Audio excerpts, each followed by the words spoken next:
नमस्कार, आदाब, सत श्री अकाल। आज का कार्यक्रम प्रस्तुत करने से पहले मैं कुछ विचार व्यक्त करना चाहता हूँ। जैसा कि आप सब जानते हैं, आज के मॉडर्न ज़माने में पत्र व्यवहार का प्रचलन इतना प्रसिद्ध नहीं है, परंतु हमें ये नहीं भूलना चाहिए कि प्राचीन काल से ही पत्र विचारों के आदान प्रदान का मुख्य साधन रहे हैं। तो इन्हीं विचारों से प्रेरित होकर हिंदी साहित्य सभा IIT कानपुर आपके लिए लेकर आई है मन की आवाज।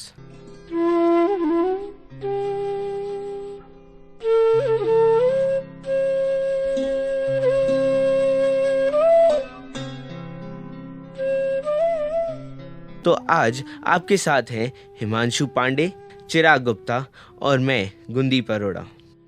आज का विषय है एक दोस्त का अपने मित्र को लिखा गया पत्र। ये पत्र मार्ग से विचलित एक लड़के की भावनाओं को दर्शाता है, जो अपने दोस्त को इस पत्र के माध्यम से अपने दुख का वर्णन कर रहा है।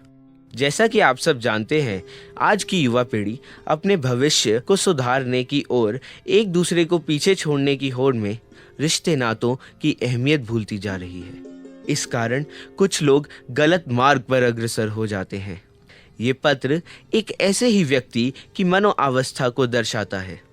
तो आइए आगे बढ़ते हैं और जानते हैं हर्ष के मन की व्यथा, जिसका किरदार निभा रहे हैं मेरे साथी हिमांशु।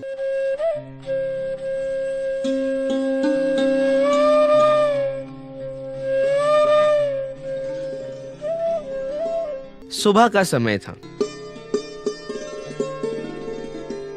लगभग 9 बज रहे थे।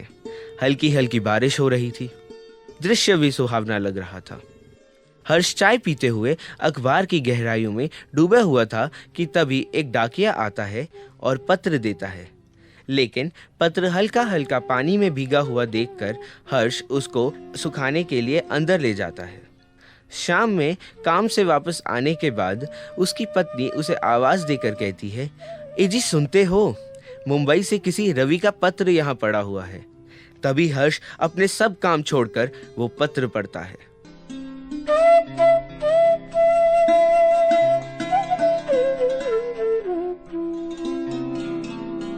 हेलो हर्ष, आशा करता हूँ कि तुम सही सलामत होगे। मैं ये तो नहीं जानता कि मैं तुम्हें अभी भी याद हूँ कि नहीं, पर मेरे साथ इन दिनों कुछ ऐसा घटित हुआ कि मुझे तुम्हारे वो शब्द याद आ गए जो तुम मुझसे अक्सर कहा करते थे, पर मैंने उन पर कभी भी ध्यान नहीं दिया। जिंदगी भी कैसे कैसे खेल खेलती है। मैंने ये कभी नहीं सोचा था कि वही कुछ शब्द मेरे उज्जवल भविष्य का आधार बन सकते हैं। इस समय मैं जिस मुश्किल से घिरा हुआ हूँ, उसका समाधान मुझे तेरी कही बातों में दिख रहा है। इसी कारण मैंने ये उचित समझा कि मैं तुझसे अपने जीवन के कुछ पल बांटूं। बड़ी याद आती है तुम्हारी मेरे दोस्त, और उन दिनों की जब हम दोनों हर काम, चाहे वो शरारत, खेल या पढ़ाई ही हो, एक दूसरे का साथ देते थे। जब भी मैं किसी मुसीबत में फंसता था तो तुम ही मुझे न सिर्फ सहारा बल्कि उस समस्या का समाधान भी देते थे। क्या तुझे याद है जब एक बार हम स्कूल की दीवार फांद कर नहर में तैरने गए थे? सबके मना करने के बावजूद भी मैं गहरे पानी में चला गया था। ऐसे समय में तुम्हारे जैसे अच्छे दोस्त का साथ ना होता तो शायद आज मैं ये लेटर ना लिख रहा होता। ना जाने कितनी ही बार तुमने मेरा इल्ज़ाम अपने सर लिया होगा। मुझे अभी भी याद है जब मैं क्रोध में आकर सबसे लड़ जाया करता था और तुम एक बड़े भाई की तरह मुझे शांत करते थे। बुरा हो चाहे भला, तुमने मेरा साथ कभी ना छोड़ा, मेरे साथ कुछ भी बुरा ना होने दिया। परंतु मैं अपने घमंड में अंधा हो गया था। मेरी आंखों पर अहंकार की एक चादर सी पड़ी हुई थी। मैं ये भी ना देख पाया कि उस वक्त मैं जो भी था उसमें तेरा भी उतना ही योगदान था जितना कि मेरा। मुझे ये लगने लगा था कि मैं पूरी तरह से आत्मनिर्भर हूँ, और इन सब में मैंने वो कर दिया जो शायद मेरे जीवन की सबसे बड़ी भूल थी। हर्ष, तुम हमेशा से ये कहते थे, महत्वाकांक्षा ही मेरी सबसे बड़ी शक्ति और कमजोरी है। सच कहूँ तो ये बात मुझे सही मायने में आज समझ आई है। मैं आज भी लज्जित हो जाता हूँ उन कड़वे पलों को याद करके जब मैंने तुम्हारा तिरस्कार किया था और तुमने उस वक्त भी मुझे सही राह पे लाने की लाख कोशिश की थी, लेकिन मैंने तुम्हारी एक ना सुनी। मैं अपनी जिंदगी में इतना मशगूल था कि मुझे तुम्हारे शब्दों की गूंज कभी सुना ही नहीं दी। मुझे भी उन दिनों क्या मालूम कैसा नशा चढ़ा था। मैं भी कितना स्वार्थी हो गया था। उस दिन मैं 15 साल पुरानी दोस्ती का एहसान भूल गया। तुम शायद नहीं जानते कि आज भी इन बातों को याद करने मात्र से मेरा हृदय आत्मग्लानि से भर जाता है।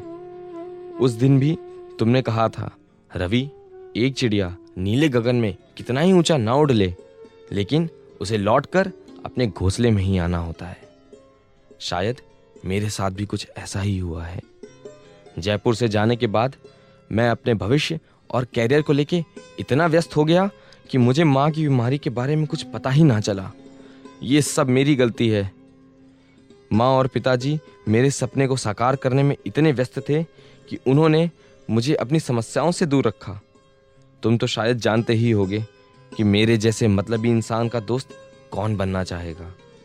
इसी कारण मेरे भीतर जो छोटा सा अंश शेष था भावनाओं का, वह भी समय के साथ ओझिल हो गया। मैं आज एक सफल बैंक कंसल्टेंट हूँ, लेकिन अपनों के नाम पर मेरे पास कहने के लिए कोई भी नहीं है। मेरे समक्ष इंसानों का एक सागर सा है, लेकिन कोई भी ऐसा नहीं जो मुझे रोने के लिए अपना कंधा दे सके। माँ के देहांत के बाद पिताजी ने भी मुझसे मुंह मोड़ लिया। शायद वह मुझे माँ की मृत्यु का कारण मानते हैं, लेकिन कसम से हर्ष, मुझे सच में माँ की हालत का कोई ज्ञान नहीं था। अगर मुझे ज़रा भी पता होता तो मैं जल्द से जल्द उनका देश के बेस्ट डॉक्टर से इलाज करवाता। आज मैं एक ऐसे शिखर पर पहुंच गया हूं जहां से दुनिया बहुत ही मार्मिक और बेमानी सी लगती है। अपनी लालसा की होड़ में मैं जो रिश्ते पीछे छोड़ आया था, वह आज मुझे अनमोल लगते हैं। हर्ष, मैं जीवन के एक नाजुक मोड़ पर खड़ा हूं। अगर इस समय तुम्हारा साथ ना मिला तो शायद मैं इस जिंदगी की डगर में आगे ही ना बढ़ पाऊं। आज मुझे तुम्हारे मार्गदर्शन की जरूरत है। मैं आशा करता हूं कि जल्द से जल्द मुझे इस पत्र के उत्तर के साथ ही मेरा पुराना दोस्त भी वापस मिल जाए। तुम्हारा दोस्त रवि।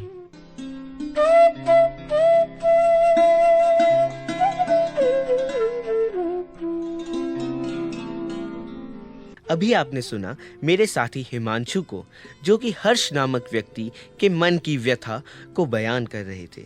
तो आइए आगे बढ़ते हैं और सुनते हैं रवि के द्वारा लिखा गया पत्र, जिसका किरदार निभा रहे हैं मेरे साथी चिराग।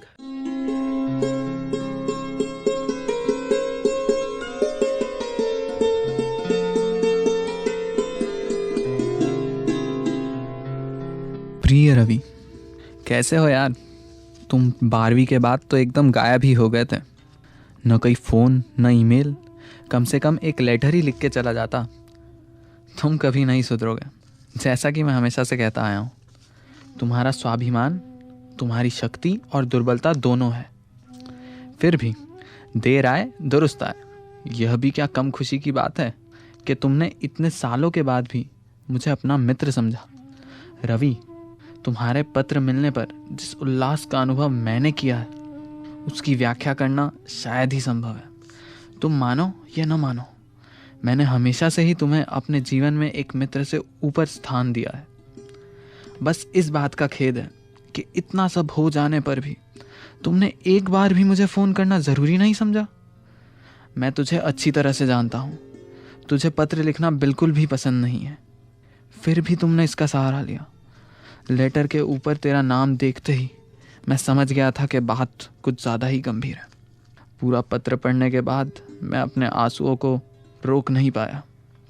माँ का साया सिर से उठ जाना किसी भी व्यक्ति के लिए एक गहरा सदमा है।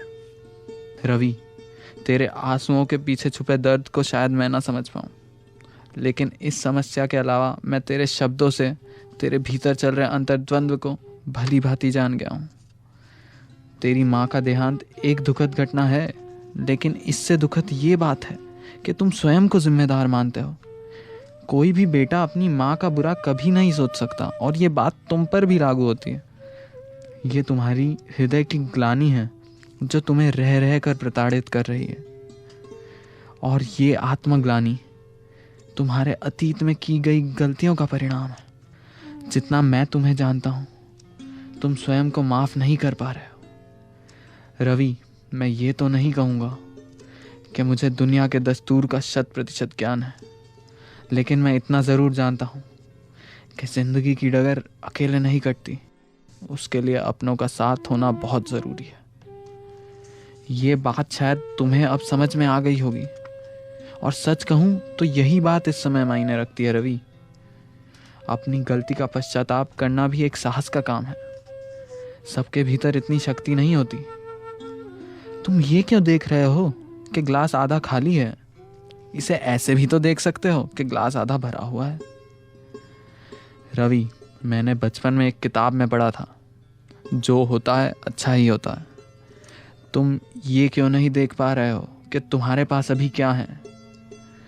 अरे, एक अरसा बीत जाता है उस मुकाम पे पहुंचने में जहां तुम अभी हो। मैंने भी एग्ज़ाम दिया था बैंक कंसल्टेंट का, परंतु भाग्य को शायद कुछ और ही मंजूर था। इसलिए ऐसा सोचना कि तुमने सब कुछ खो दिया, अपनी मेहनत और सफलता का अपमान होगा। रवि, मैं एक बात और कहना चाहूँगा कि एक तरह से अच्छा ही हुआ कि तुम एक सफल इंसान बन गए और तुमने अपना भविष्य उज्जवल कर लिया। नहीं तो क्या पता तुम अगर अपने स्वभाव के विपरीत अपने सपनों के साथ समझौता कर लेते तो न जाने आज तुम इसी कश्मकश में जी रहे होते कि काश मैंने अपने सपनों को पाने के लिए कुछ रिश्ते पीछे छोड़ दिए होते तो क्या चला जाता।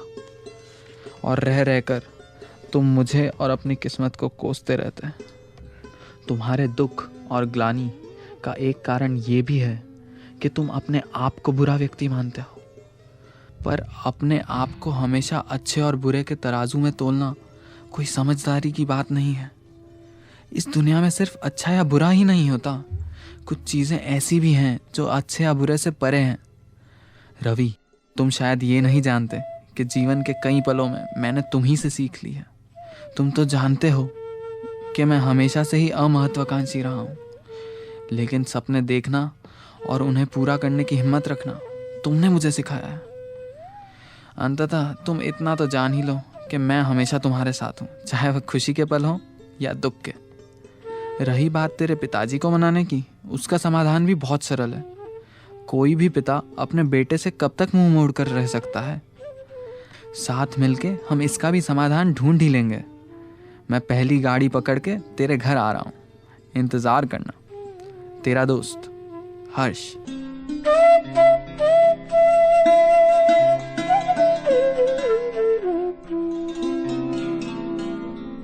अभी आप सुन रहे थे कार्यक्रम मन की आवाज़, जिसके किरदार थे हिमांशु पांडे और चिराग गुप्ता, और सूत्रधार मैं गुंदीप अरोड़ा।